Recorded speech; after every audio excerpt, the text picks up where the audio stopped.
Hello, my name is Clifton Jones. I was born in St. Andrews, Jamaica. And I was at Brady a very short time, actually, because I went to do national service from there. I was at Brady probably from 15 to 18, of course. Well, I lived with my mother and sister. When my mother lived here, I think she came here in 1951 or 52, and she had a flat in Woodsear Street, which is in the East End, just around the corner from Old Montague Street and not far from Whitechapel. And my sister and I came together, and we joined her at Woodsear Street. I can't remember what number.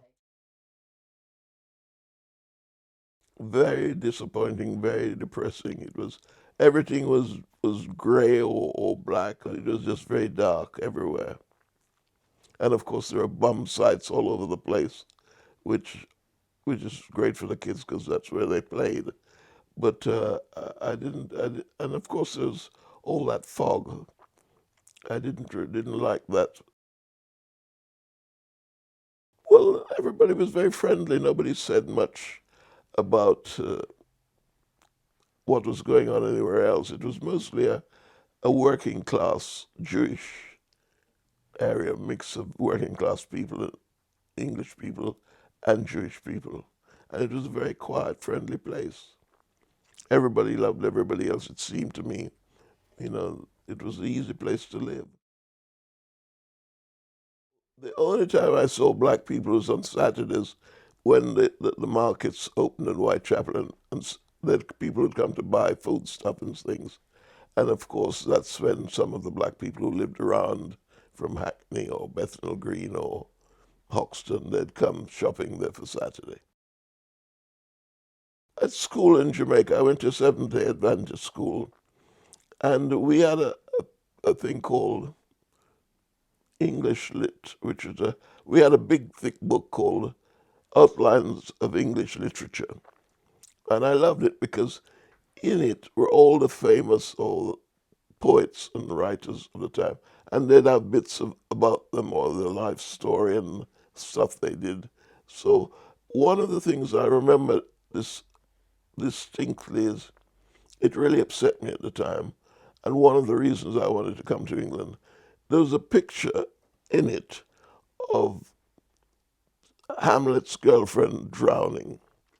Was it Ophelia? And this painting really upset me. It was this girl just going down the river, dead, floating on the water. And I've never forgotten that picture.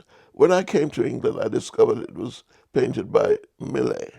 But this book called The Outlines of English Literature had all these marvelous stories about England. So I wanted to see it. Excited, it was a new place. It was what I'd read about a lot, and I wanted to see what it was really like. So I was very pleased. Well, it seemed very different from what I'd read about because most of the poets and people who write about it was writing about the countryside, and so they weren't writing about the towns.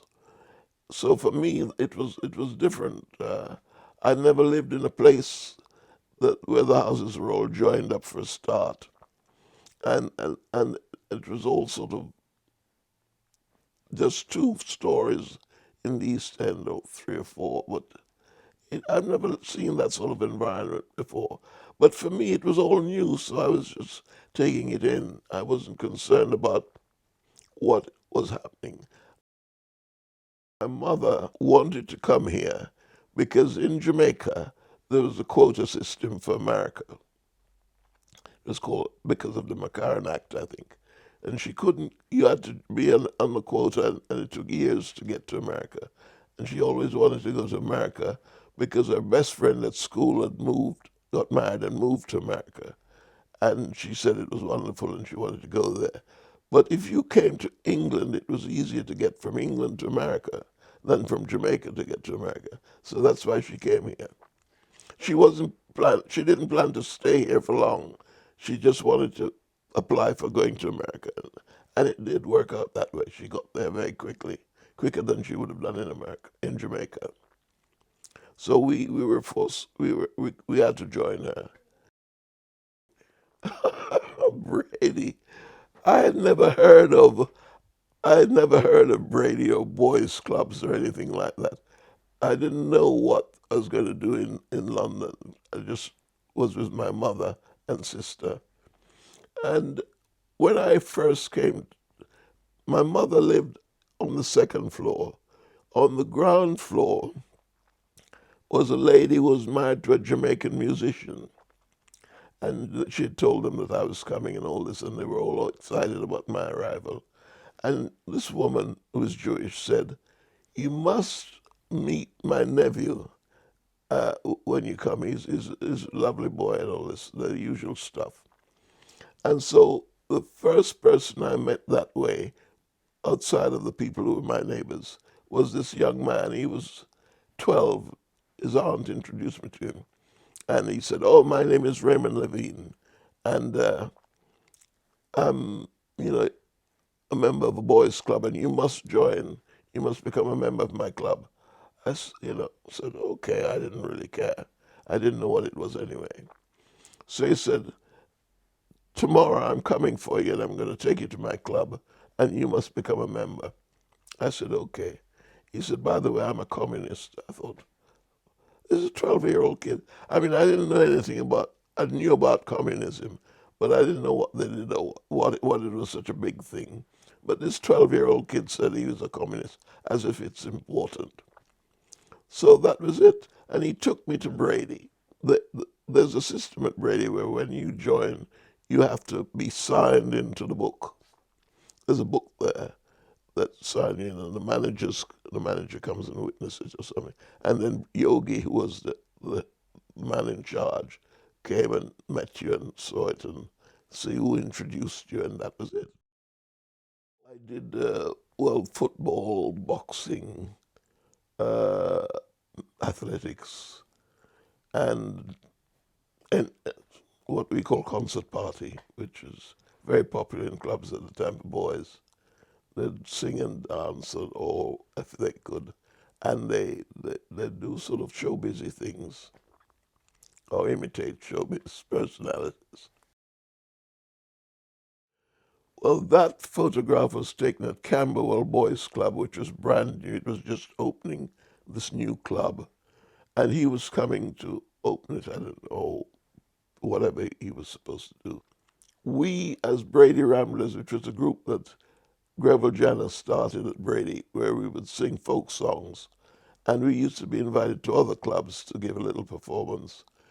And we were invited to come to Camberwell on this opening of the Duke of Edinburgh and sing. And that was why I was in that picture with Brady Ramblers. Brady Ramblers was among the clubs quite a famous little group. Every weekend, every Sunday, there was a social, not on Saturday, only Sundays. And it was always held at the girls' club because they had a big hall and they would have a band, and it was like a dance hall almost. It was, all the girls were there. So all the boys from the boys' club, which was in a different building, we used to go there every Sunday. There was a social, they call it, and we used to meet the girls because we didn't know most of them. So we used to meet the girls, and you would dance with the girl in the evening until, or you talk to them or whatever, until the social end, and you went home. They were great fun because you're always hoping to meet a girl that you liked and that you could have a sort of social experience with. Well, Brady had a leader who was Yogi Mayer, and I'd never met him. I met him right at the signing on, and over the course of the months and years, I just came to realize that he was a rather exceptional person. He, in fact, became my guardian when my mother went to America. She wrote him a letter saying, look after him. But Yogi you can't talk about Yogi because there's so many facets to him that a lot of it you might not know about, but when you hear about them, you're just amazed. And as a person, he's wonderful. You could tell him anything, and he'd help if he could. He probably could. He always seemed to be able to help with anything. He's just a lovely man. and I think most of the boys loved them. I loved them. Well, whenever there was a weekend of going to skeet, we all used to try and go. It was great. And skeet was this house they had in the country. And they had a huge field, football field. And you could play football, you could play, some play rugby. But it was just wonderful being out in the country in this big house. It was fun, great fun. And camp, of course. I never did like camps because when I was young, I never wanted to go camping. Tent life is not for me. But I think I went to two camps, and one of them it rained a lot. I think that was in Devon. But we also entered the local athletics competition at one of them. And I did the high jump. That was the only thing I did. I didn't do any of the running stuff. And apparently, well, not apparently, I was very good at it. So I sort of won quite a lot. And the people locally thought, there's one woman I overheard saying when I had won the jump, a high jump, she said, aren't these Jewish boys talented? I think she probably, well, obviously she thought I was Jewish. But I eventually won the East End competition that they had at the Victoria Park. And I had a picture, I don't have it anymore. There was a man named, I think it was John Peters, who won the Olympics marathon, I think, that year before, or whatever. And he presented me with my prize, and it was lovely meeting him and all that stuff. Any memorable things? No, not the. Oh yes, the thing I remember, which I would call memorable, was going to Switzerland on a holiday. The whole club went to Switzerland in Montana, in the Swiss Valley, and that was great because I remember it didn't cost you anything. You went for 2 weeks on this holiday. And I remember thinking about this and I thought, this is strange. There are these people who are Jewish. I'm not Jewish. And I'm going on this holiday with them to Switzerland, which I've never been to before in Europe. And I don't have to pay anything. And they're paying for all this, for everything we do. And I thought that was very generous and very nice of them. There's a girl named Sydney. London County Council had a drama competition, and the girls had entered, and she wanted to do scenes from Othello, and they didn't have any boys there, so she asked me if I'd come and the teacher said, learn some scenes from Othello with her so that we could enter the competition, which is what happened. And we did it, and surprisingly, we got a third. I thought third was probably last, but we got third. So from there, one of the girls there, Marion, said, "Look, why don't you take it up?" And the lady who actually ran the group said, "No, don't. It's a terrible profession. Just be an amateur. That's good." But Marion said, "Look, I go to a place called Italia Conti, and I go part time." I said, "I can't afford it." She said, "Well, you do like me, go part time. And look, anyway, come along and see Miss Conti and see what she says." But I said, I've got to have a job. I have a job. I've got to work." She said, "Well, you can come when we have the classes. We'll allocate you some classes, and you can come, and you pay what you can afford. We'll discuss it." And that's how I went to Italia Conti and started having lessons there. Mr. Williams, who was the singing coach, he was Welsh, as it's Welsh Williams, yes. He said, "Look, we hear a man named Frith Banbury at Tennant's. They're going to do a play called The Good Sailor. It's actually Billy Budd. But they're looking for, they'd like a black actor to be in it, and we have recommended you." I said, "Right." I'd only been there, nearly a year. And we'll, we want to send you for an audition, and you can meet him and see what he thinks. So I went to this audition with a lot of other black actors that were in London at the time. And Frith said, I told him I hadn't been there very long. I'd only just started a few classes, and he said, "Oh well, you've got to learn sometime. So yes, we'll have you." And that was it. It was just after the war, so all those well-known actors who had been in the war and had come out, they were sort of they were given preference in most things. And Tennant's was the big theatre. We had Sean Connery, it was his second job, and we had Andrew Morell, we had Dinsdale Landon, Kynaston Reeves, Oberdexter. These are all very famous English actors at the time in the 50s in theatre.